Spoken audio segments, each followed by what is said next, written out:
മാളാഷ്ടമിച്ചിറ പ്രദേശത്ത് ഭീതിയുണ്ടാക്കിയ തെരുവ് നായയെ പിടികൂടി. 3 പേർക്ക് കടിയേറ്റ സംഭവത്തെ തുടർന്ന് പ്രദേശത്ത് വ്യാപക ആശങ്ക നിലനിൽക്കുകയായിരുന്നു.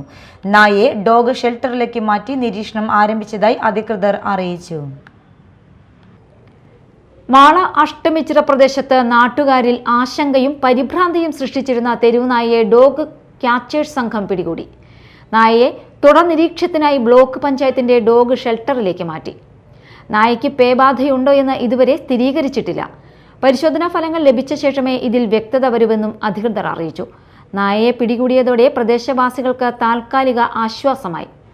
ഇന്ന് രാവിലെയോടെയാണ് അഷ്ടമിച്ചിറ കുര്യക്കാട് ഭാഗത്ത് നടന്ന ആക്രമണത്തിൽ വികലാംഗൻ ഉൾപ്പെടെ 3 പേർക്ക് നായയുടെ കടിയേറ്റത്. നടന്നു പോവുകയായിരുന്നവരെയാണ് നായ ആക്രമിച്ചത്. മാപ്രാംപിള്ളി ചന്ദ്രൻ, ഇളംകുറ്റിയിൽ വേലായുധൻ, ജൂബിലി നഗർ സ്വദേശിനി സ്മിത എന്നിവർക്കാണ് പരിക്കേറ്റത്.